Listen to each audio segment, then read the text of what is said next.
Shalom, all praises to Yahweh by Hashem, Yahweh Shai. Double honors to the apostles that rule well, and peace and blessings to you brothers that is kicking his word, and, in sincerity and truth.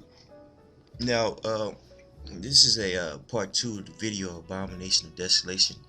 We're gonna read Second Maccabees, the 6th chapter, because it gives a more detailed account about what was going on in First Maccabees. In First Maccabees, they were forcing us to worship the gods of the Greek gods. And now in Second Maccabees, the 6th chapter, it's going to let you know, what particular gods they were forcing us to worship.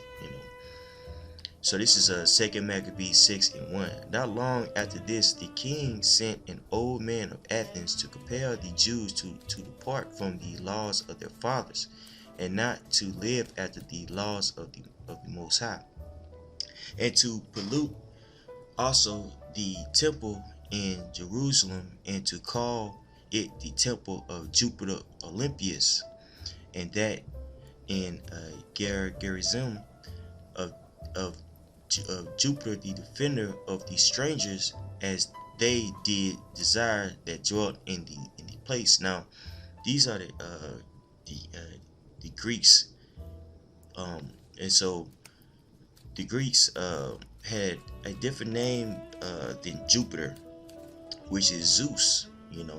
Now I did a little research on that name, Jupiter, and it's Abomination of Desolation is basically a perverse way of saying it. We purposely said it that way just to belittle that idol. Now this is according to Wikipedia. This is the Abomination of Desolation in etymology. I just want to briefly kind of touch it. In both biblical and rabbinic Hebrew, the abomination is a similar term for an idol, and therefore may well have the same application in David and Daniel Slakia, which should accordingly be rendered in agreement with Ezra 9:1-4. Motionless abomination, or also appalling abomination.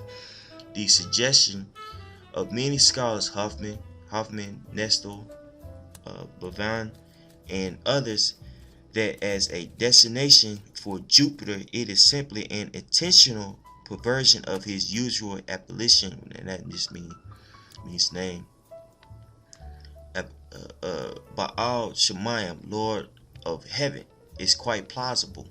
That's right. But if you look up Jupiter, that's actually what his name means. It means God of Heaven. Now I'm gonna read this just for clarification. This is Jupiter, also called Jove, Latin Bether, Havis, or Dies Peter. The chief ancient Roman and Italian god, like Zeus, the Greek god with the Greek god with whom he is etymologically identical. Jupiter was a sky god. You see, so that was a abomination, desolation. Was this a perverse way of saying Jupiter for us? Jupiter for us. Which really technically they're probably alluding to Zeus, just because these were the ancient Greeks. Now let's go back to verse 2. And to pollute also the temple in Jerusalem, and to call it the temple of Jupiter Olympius, and that in Gerizim of Jupiter, the defender of strangers, as they did desire that dwelt in the place. The coming in of this mischief was sore and grievous to the people, for the temple was filled with riot and reveling by the Gentiles who dallied with with harlots and had to do with women within the circuit of the holy places, and besides that brought in things that were not lawful. That's right. Because if you remember what we talked about in First Maccabees, how they were bringing in swine flesh and sacrificing that in the temple. Also they were bringing in harlots, to perform these sex acts to these different gods. You know what I'm saying? And that's what Esau does now. He uses sexuality as witchcraft, man, and that's what we're seeing now. Uh, uh, um, to this day, Esau is perverting sexuality. He's capitalizing sexuality to basically induce people to follow his ways and his will, man. That's a part of that abomination and desolation too. Now transgenderism is accepted here. Homosexuality is accepted here, man. Adultery is accepted here. You know what I'm saying? A women being harlots is acceptable here. Verse 5: the altar also was filled with profane things which the law forbiddeth. Neither was it lawful for a man to keep Sabbath days or ancient fasts or to profess himself at all to be a Jew. That's right.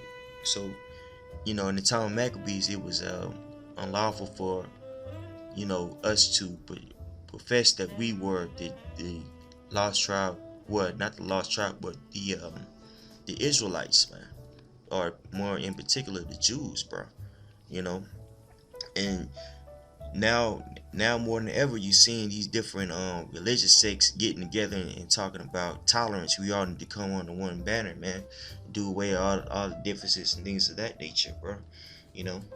So all the things that's happening, that were happening in Second Maccabees, is happening us. It's happening to us, but not on a more, not on a such direct level. But really soon, Esau is gonna make that move to where he's gonna force everybody to worship that abomination of desolation. Verse 7: and in the day of the king's birth every month, they were brought by bitter constraint to eat of the sacrifices. So they were forcing us to eat the sacrifices of these damn heathens, man. And when the fast of Bacchus was kept, the Jews were compelled to go in procession to Bacchus carrying ivory. That's right. Now, if you look at Bacchus, it's actually like Zeus and Jupiter. The Greek god for Bacchus is Dionysus, and he's a Greek god of basically of ecstasy, man. And wine was an important part of it. They would drink during these festivals, get drunk, has a whole bunch of sex and things of that nature. That's why they were bringing harlots in these temples, man. You know what I'm saying? That's what Esau uses. He uses that sexuality to control people, bro. This is Dionysus in the Greek of the grape harvest, winemaking, and wine, of ritual madness, of fertility, theatric, and religious ecstasy in Greek mythology. You see that? Religious ecstasy, man. So you already know what's going on during these feasts, man. All type of debauchery was happening, man. Hella sex acts going on, this madness. Wine played an important role in Greek culture, with the cult of Dionysus the main religious focus for unrestrained consumption. You see that? So he was the Greek god for unrestrained consumption, man. So during these feasts, man, you already know what's going on. There was um uh goddamn orgies going on. It tells you in second Maccabees, they were bringing, these harlots in the temple, man. You know, forcing Jake to do all types of madness, bro. You know, I wanted to jump down right quick because it gives a kind of a detail on what the man looked like, or what this idol was supposed to look like. The earliest cult images of Dionysus shows a mature male bearded and robed. He holds a fennel staff tipped with a pine cone and known as a thyrsus. Later images shows him as a beardless, sensuous, naked or half-naked, androgynous youth.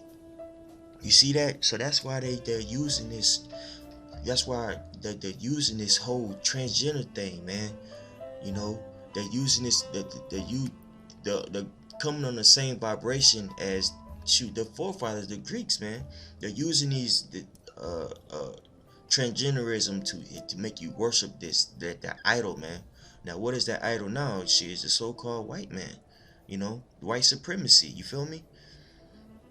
The literature describes him as womanly or man-womanish. You see that? And this is that punk right there. This is what they were making us worship in that time, man. And you see it now. You see the same thing going on now.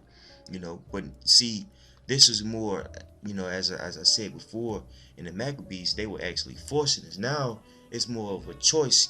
But real soon they're gonna be forcing us to come on, for us to come on under that vibration. So we're gonna have to make a choice.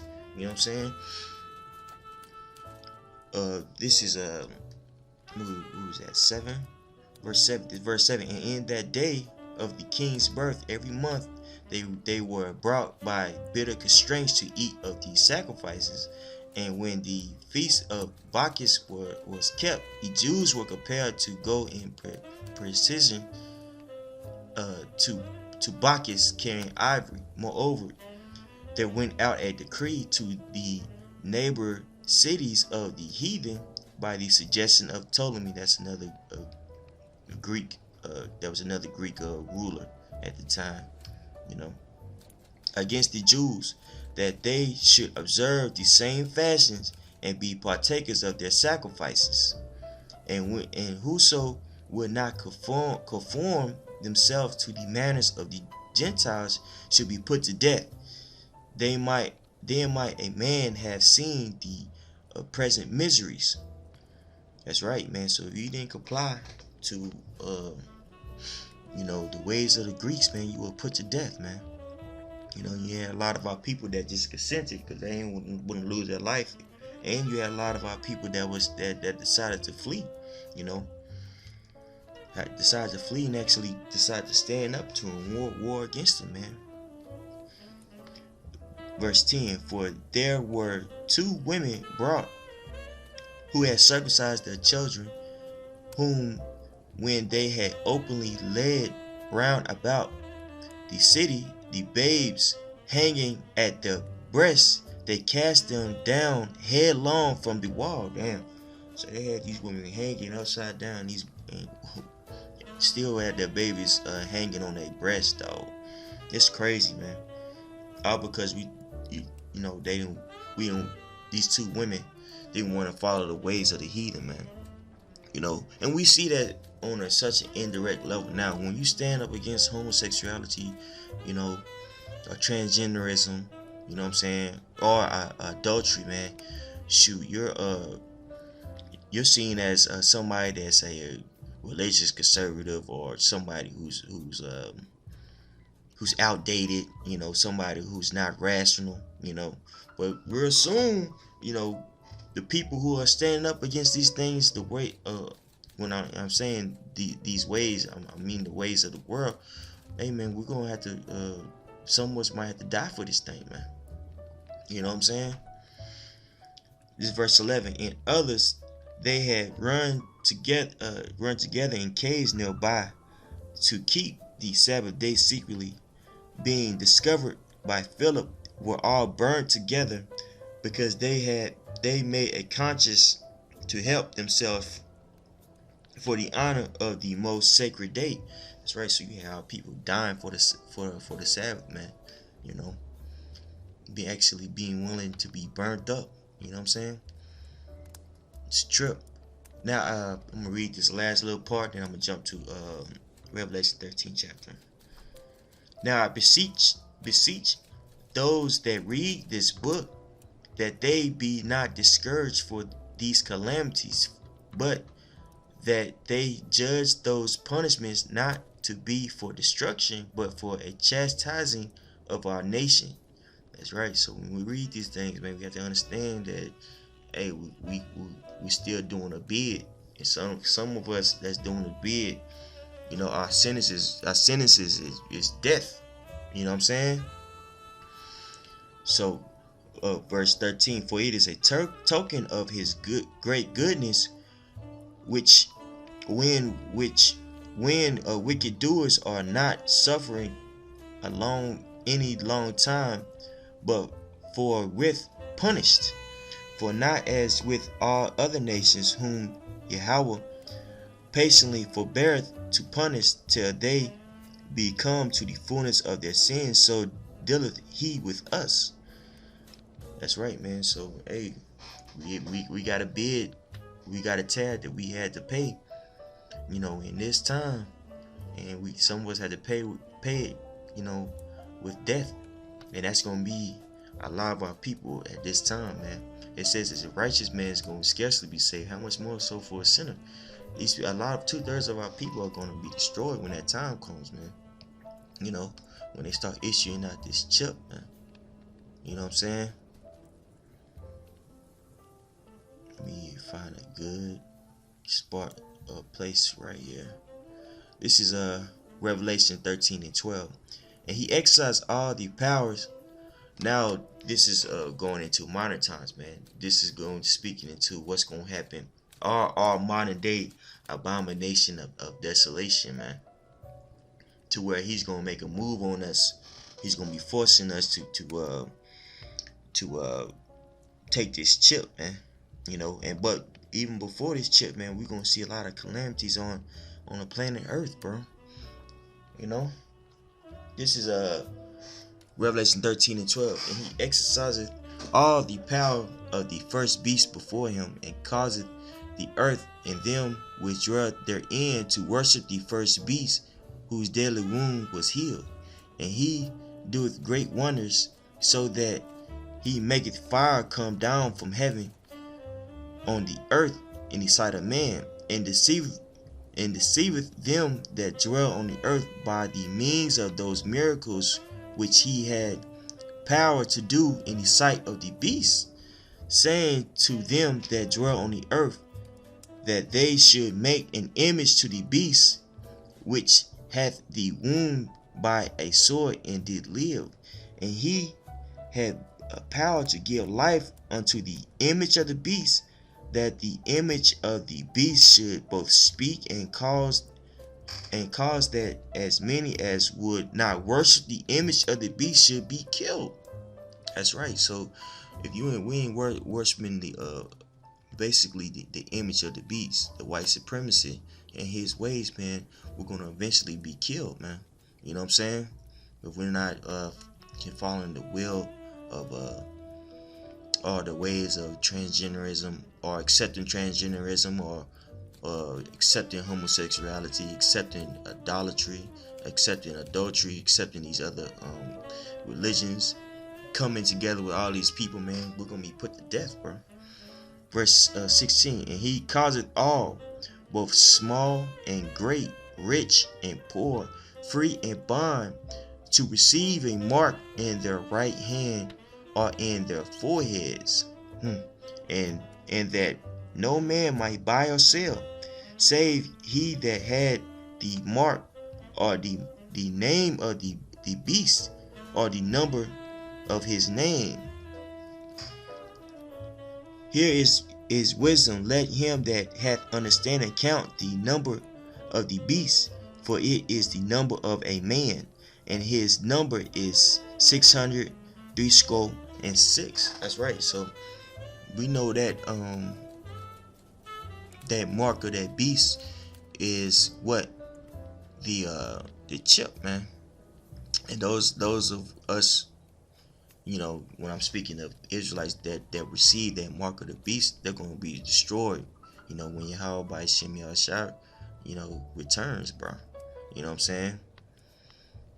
There's gonna be great calamity on the planet Earth within ushering in that image, that abomination of desolation, man.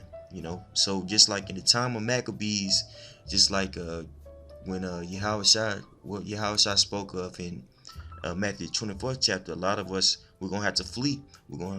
Our faith is gonna be tested on another level, man. You know what I'm saying? So right now it's important for us to stay in this thing, stay prayed up, stay doing our spiritual push-ups and sit-ups, man, reading his word, staying around the brothers, because there's trying times that's coming on the planet Earth. You know what I'm saying? With that being said, all praises to Yahweh by Hashem Yahushua. A double honors to the apostles that have been doing this thing for a long time, man. Peace and blessings to y'all. And peace and blessings to you brothers out there that's kicking this word also for Yahweh by Hashem Yahushua. Shalom, brothers. Shalom.